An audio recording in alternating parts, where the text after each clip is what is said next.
Hello, darlings. This is Annette of AnnetteLeonard.com, back with Chronic Wellness. So it is the first week of June, and June is Pride Month, and I am queer, so happy Pride.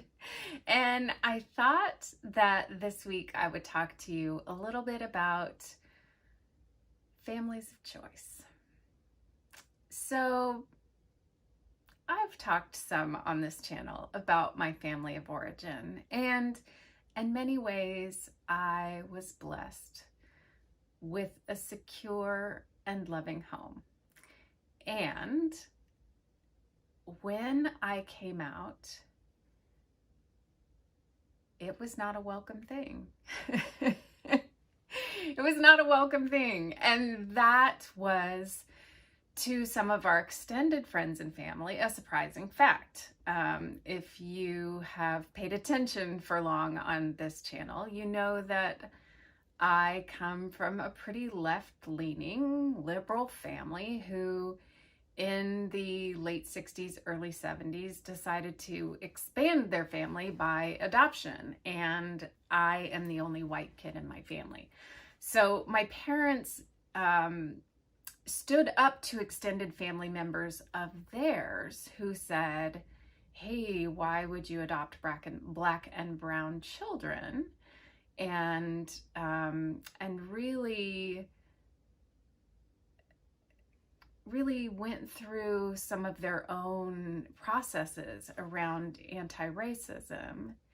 And yet that was not something that they were as prepared or as equipped to deal with when it came to having a queer kid.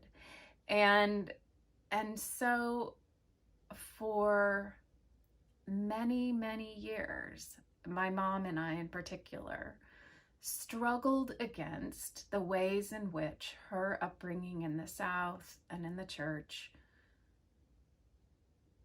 led her to believe that my love was inferior, my love was wrong, my love separated me from the love of God, and in many ways caused rifts in our relationship. And because of that, I, at a young age, started turning to friends to become my family of choice. And this was very recently brought to mind by an experience that I had with my nephew, who reached out to me last weekend in a state of distress after having an awful experience with my dad, with his papa, who's experiencing dementia and has misremembered some things about him. And in comforting and standing up for and really just trying to love up on my nephew, saying to him the things that I most needed to hear at his tender age of 23, which is, I love you. I love you unconditionally. We are lucky to trust and know and care for each other as much as we do as family members. And not all of our family is here for us in all these ways. And that's why I built a family of choice.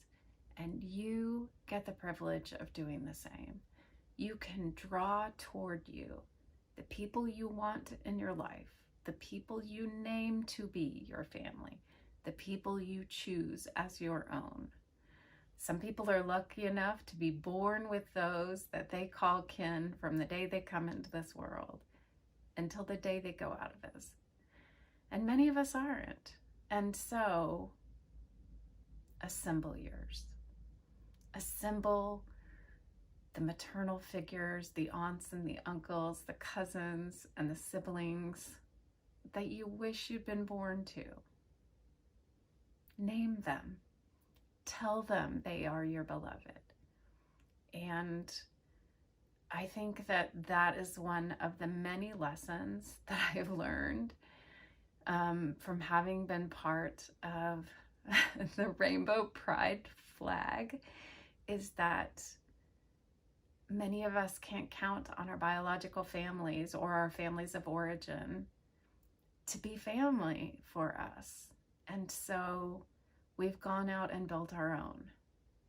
And I think the same is true of chronic disease and chronic pain, that